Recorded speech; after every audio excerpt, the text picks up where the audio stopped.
നമസ്കാരം. ഇന്ന് നമ്മൾ ചെയ്യാൻ പോകുന്നത് ഇളനീർ പുഡിംഗ് ആണ്. അപ്പൊ ട്രൈ ചെയ്ത് നോക്കുക. വീഡിയോ ഇഷ്ടപ്പെട്ടാൽ ലൈക്ക് ചെയ്യാനും കമന്റ് ചെയ്യാനും മറക്കരുത്. അപ്പൊ നമ്മുടെ ഇളനീർ പുഡിംഗ് എങ്ങനെ ഉണ്ടാക്കുന്നത് നോക്കാം. അപ്പൊ നമ്മുടെ ഇളനീർ പുഡിംഗ് ഉണ്ടാക്കാനായിട്ട് ഞാനിവിടെ 2 കപ്പ് കരിക്കിന്റെ വെള്ളം എടുത്തിട്ടുണ്ട്. അപ്പോൾ നമുക്കിനി ഇതിലേക്ക് പഞ്ചസാര ചേർത്ത് കൊടുക്കണം. ഇത് ഇച്ചിരി അത്യാവശ്യം നല്ല മധുരമുള്ള കരിക്കും വെള്ളമാണ്. പക്ഷെ എന്നാലും നമുക്കൊരു ഇച്ചിരി കൂടെ മധുരം ഇരിക്കുന്നതായിരിക്കും അതിന് ഒന്നും കൂടെ ടേസ്റ്റ് കൂട്ടുക. അപ്പോൾ ഒരു 4 ടേബിൾ സ്പൂൺ പഞ്ചസാര ഞാനിപ്പോൾ ഇതിൽ ചേർക്കുന്നുണ്ട്. അപ്പോൾ നിങ്ങളെടുക്കുന്ന കരിക്കും വെള്ളത്തിൻ്റെ മധുരത്തിനനുസരിച്ചിട്ടുള്ള പഞ്ചസാര അതിലിട്ട് കൊടുത്താൽ മതിയാവും. അപ്പോൾ ഞാനിപ്പോൾ എന്തായാലും ഇതിലേക്ക് ഒരു 4 ടേബിൾ സ്പൂൺ പഞ്ചസാര ചേർക്കുന്നുണ്ട്. അപ്പോൾ പഞ്ചസാര ചേർക്കുമ്പോൾ ഒരു കാര്യം കൂടെ ശ്രദ്ധിക്കുക. നമ്മൾ പഞ്ചസാര ഇച്ചിരി കൂട്ടിയിടണം. എന്നാൽ മാത്രമേ നമ്മളത് പുഡിംഗ് ആയിട്ട് വരുമ്പോൾ അതെടുത്ത് കഴിക്കുമ്പോൾ ഒരു മധുരം ശരിക്കും ഫീൽ ചെയ്യുള്ളൂ. അല്ലെങ്കിൽ പഞ്ചസാര കുറച്ച് ചേർത്ത് കഴിഞ്ഞാൽ, അതായത് ഇപ്പോൾ നമ്മൾ നോർമൽ ഒരു പഞ്ചസാര ഇട്ട് ഇപ്പോൾ അതായത് ഇപ്പോൾ ഇങ്ങനെ മിക്സ് ചെയ്തിട്ട് ഒന്ന് ടേസ്റ്റ് ചെയ്ത് നോക്കുമ്പോൾ മധുരം ഉണ്ടാവും. പക്ഷേ അത് പുഡിംഗ് ആയിട്ട് വരുമ്പോൾ മധുരം ഉണ്ടാവില്ല. അപ്പോൾ അതുകൊണ്ട് കുറച്ച് കൂടുതൽ ഇട്ടേക്കുക. അപ്പം ഞാനിവിടെ ഒരു 7 ഗ്രാമോളം ചൈന ഗ്രാസ് എടുത്തിട്ടുണ്ട്. ചെറിയ പീസുകളായിട്ട് ഇങ്ങനെ കട്ട് ചെയ്തിട്ടിട്ടുണ്ട്. ഇനി ഇതിലേക്ക് നമുക്കൊരു 1/2 കപ്പ് ചൂടുവെള്ളം ഒഴിച്ചു കൊടുക്കാം. ഇനി ഇതൊരു 15 മിനിറ്റോളം ഇങ്ങനെ തന്നെ ഇരിക്കട്ടെ. അപ്പോഴത്തേനും ഇത് കുതിർന്നു വരും. അതിനുശേഷം നമുക്ക് പുഡിംഗ് ഉണ്ടാക്കി തുടങ്ങാം. അപ്പോൾ അതേ ഇവിടെ നമ്മുടെ ചൈന ഗ്രാസ് കുതിർന്നു വന്നിട്ടുണ്ട്. ഇനി നമുക്ക് ഈ ഇളനീരിൽ നിന്ന് 1 കപ്പ് ഇളനീര് എടുത്തിട്ട് ഈ ചൈന ഗ്രാസ് ഒന്ന് ബോയിൽ ചെയ്ത് മെൽറ്റ് ചെയ്തെടുക്കാം. അപ്പം ഞാനിതിലേക്ക് 1 കപ്പ് ഇളനീര് ഒഴിച്ചു കൊടുക്കുകയാണ്. ഇനി സ്റ്റൗ കത്തിക്കുക, എന്നിട്ട് തീ കുറച്ച് വെക്കുക. അതിനുശേഷം നമ്മൾ നേരത്തെ കുതിർക്കാൻ വെച്ച ചൈന ഗ്രാസ് ഇതിലേക്ക് ഇട്ട് കൊടുക്കാം.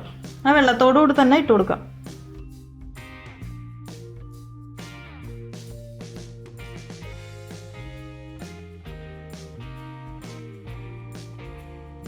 അപ്പോൾ തീ കുറച്ച് തന്നെ വെക്കണം. തിളപ്പിച്ചെടുക്കാൻ പാടില്ല. അത് തിളയ്ക്കാൻ പാടില്ല. ശരിക്കും നമ്മുടെ കരിക്കും വെള്ളം തിളയ്ക്കാതെ ഈ നമ്മൾ ഇട്ട ചൈന ഗ്രാസ് അത് ശരിക്കും മെൽറ്റായി വരുന്നവരെ വെയിറ്റ് ചെയ്യാം. അപ്പോൾ അതേ ഇവിടെ നമ്മുടെ ചൈന ഗ്രാസ് നന്നായിട്ട് മെൽറ്റായി വന്നിട്ടുണ്ട്.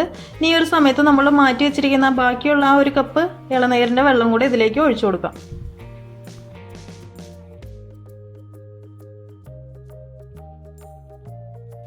ഇനി ഈ ഒരു സ്റ്റേജിൽ പഞ്ചസാര ഒന്നും കൂടെ ടേസ്റ്റ് നോക്കുക. എന്നിട്ട് പോരാന്നുണ്ടെങ്കിൽ ഇച്ചിരി കൂടി ഇട്ട് കൊടുക്കുക. അപ്പോൾ നമ്മൾ മധുരം എത്രത്തോളം കയറ്റി ഇട്ടാൽ മാത്രമേ അത് ശരിക്കും പുഡിംഗ് ആയിട്ട് വരുമ്പോൾ നല്ല മധുരം തോന്നുള്ളൂ.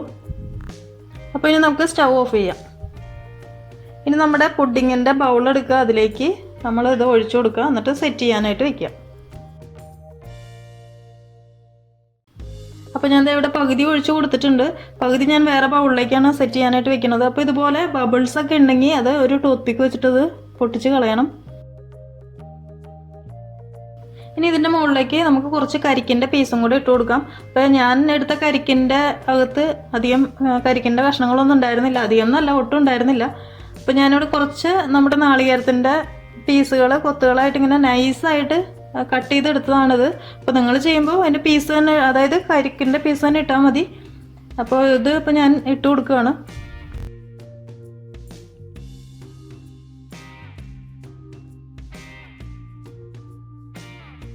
അപ്പോൾ നമ്മുടെ പുഡിങ്ങിനുള്ള കാര്യങ്ങളൊക്കെ റെഡി ആയിട്ടുണ്ട്.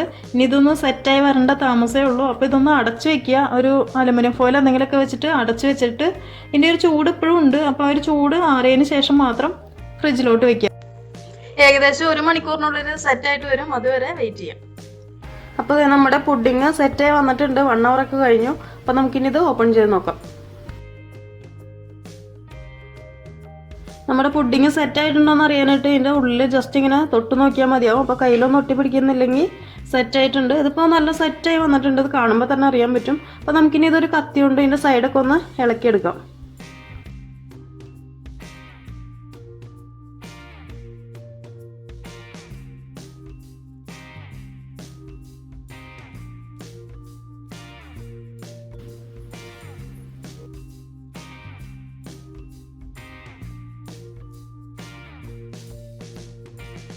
അപ്പോൾ നമ്മുടെ ഇളനീർ പുഡിങ് റെഡി ആയിട്ടുണ്ട്. നിങ്ങൾ മസ്റ്റായിട്ടും ട്രൈ ചെയ്ത് നോക്കുക. നിങ്ങൾക്ക് എന്തായാലും ഇഷ്ടപ്പെടും. അപ്പോൾ ഈ വീഡിയോ ഇഷ്ടപ്പെട്ടാൽ ലൈക്ക് ചെയ്യാനും കമൻറ്റ് ചെയ്യാനും മറക്കരുത്. അപ്പോൾ അടുത്ത ദിവസം കാണാം. Thank you for watching tasty spot.